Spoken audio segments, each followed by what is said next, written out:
A gente passa a estudar agora o tema tipicidade formal e tipicidade material aqui no âmbito do direito penal.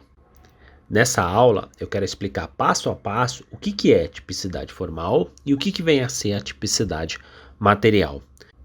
Para a doutrina majoritária, a tipicidade ela pode ser subdividida em tipicidade formal e tipicidade material. A tipicidade formal é a adequação da conduta ao tipo penal. E quando eu falo em adequação aqui, eu quero dizer em adequação perfeita ao tipo penal.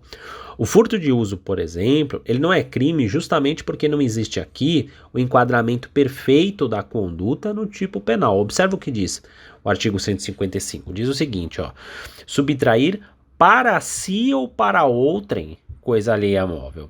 O furto de uso é a subtração de coisa alheia móvel para o uso momentâneo e com a intenção de devolver o bem após o uso. Em outras palavras, não se trata de uma subtração para si nem para outrem, porque a pessoa quer devolver isso depois.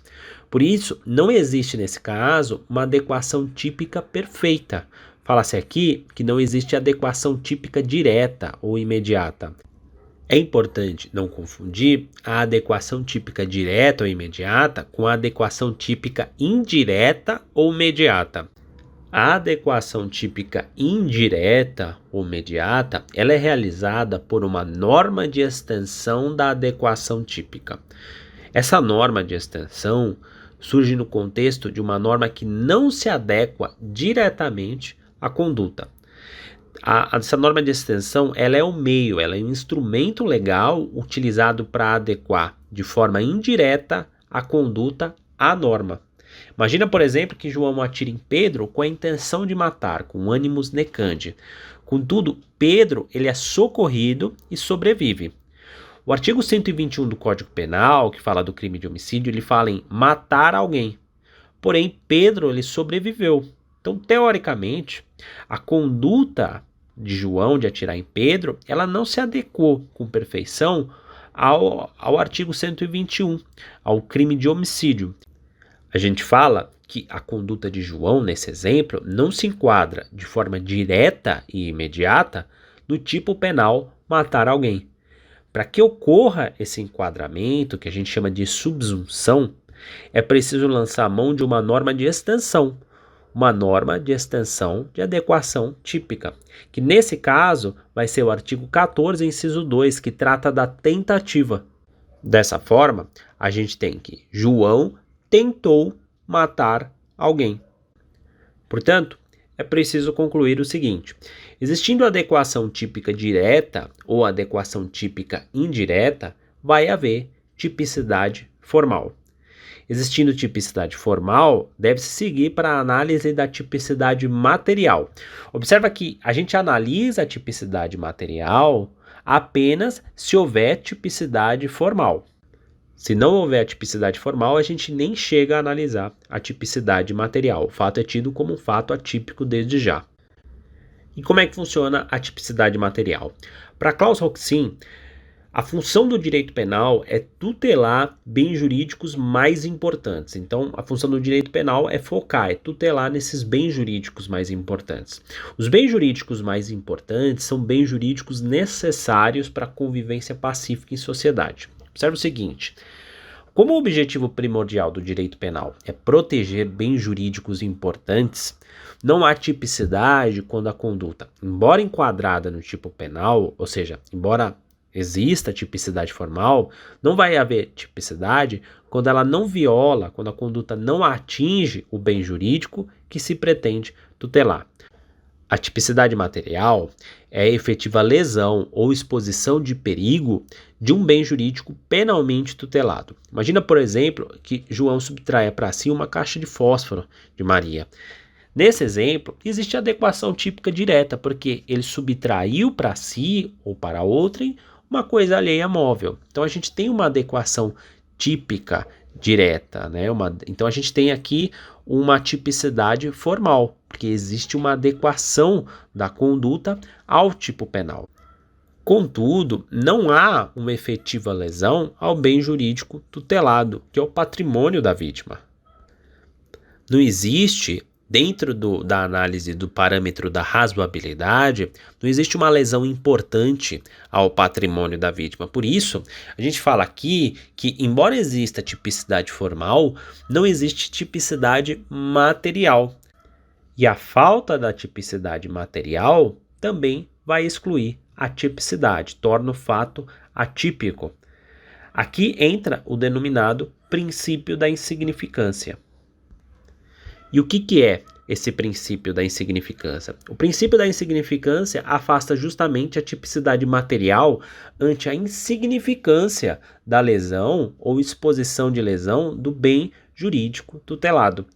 A análise da insignificância da lesão depende de uma série de variáveis. Por exemplo, uma coisa é subtrair R$100 de quem recebe 100 mil por mês, né? Outra é subtrair R$100 de quem recebe um salário mínimo. Para o STF e STJ, existem requisitos para a aplicação do princípio da insignificância. Os requisitos são: 1. Mínima ofensividade da conduta. 2. Ausência de periculosidade social. 3. Reduzido grau de reprovabilidade do comportamento. E 4. Inexpressividade da lesão jurídica. Além disso, é preciso entender que há crimes que não admitem a aplicação do princípio da insignificância. É o que ocorre, por exemplo, nos crimes que ocorrem mediante violência ou grave ameaça. No roubo, por exemplo, não cabe a aplicação de princípio da insignificância, porque ocorre mediante violência ou grave ameaça. É importante observar que a jurisprudência tem admitido a aplicação do princípio da insignificância nos crimes de acumulação. Crimes de acumulação ou delito de acumulação é o crime que, sob análise da conduta individual, tem lesão irrelevante ao bem jurídico tutelado. Todavia, a conduta, quando repetida, quando acumulada, enseja grave lesão ao bem jurídico tutelado. É comum essa espécie de delito no âmbito dos crimes ambientais. A conduta de pescar de forma ilegal, por exemplo, ela não enseja grave lesão ao bem jurídico tutelado quando a gente avalia a conduta do agente de forma isolada. Todavia, a soma de várias pessoas pescando poderá causar grave lesão ao bem jurídico tutelado. Em relação aos crimes militares, não se tem admitido a aplicação do princípio da insignificância. A jurisprudência não tem admitido. Isso porque o crime, por menor que seja que a lesão ao bem jurídico, rompe uma estrutura de hierarquia e disciplina, que é pilar de sustentação da estrutura militar. Também não cabe o princípio da insignificância nos crimes contra a fé pública. O STF e o STJ, por exemplo, não têm admitido a aplicação do princípio da insignificância no crime de moeda falsa.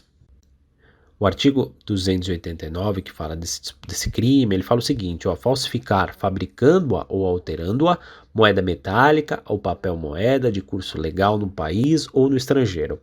O bem jurídico tutelado aqui é a fé pública da União e, por isso, pouco importa o valor falsificado.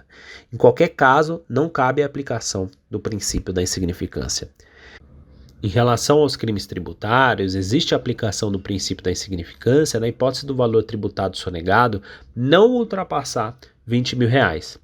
O artigo 20 da Lei 10.522 dispõe o seguinte: serão arquivados sem baixa na distribuição, por meio de requerimento do Procurador da Fazenda Nacional, os autos das execuções fiscais de débitos inscritos em dívida ativa da União pela Procuradoria-Geral da Fazenda Nacional ou por ele cobrados, de valor consolidado igual ou inferior àquele estabelecido em ato do Procurador-Geral da Fazenda Nacional. Esse valor, que antes era de R$10 mil, passou a ser de R$20 mil. Após 2019, com a Lei 13.874, o valor passa a ser guiado por ato do Procurador-Geral da Fazenda Nacional. Conhecer o fundamento legal aqui é importante, pois tem sido o norte da aplicação do princípio da insignificância nos crimes tributários. Dessa forma, eventual alteração desse valor pode significar também a alteração jurisprudencial desse tema. Por fim, é importante destacar que nos crimes contra a administração pública existe divergência na jurisprudência. No STJ, como regra, não se admite a aplicação do princípio da insignificância nos crimes contra a administração pública. Aliás, a súmula 599 do STJ dispõe que o princípio da insignificância é inaplicável aos crimes contra a administração pública. O STF, contudo, tem admitido a incidência do princípio da insignificância em algumas hipóteses.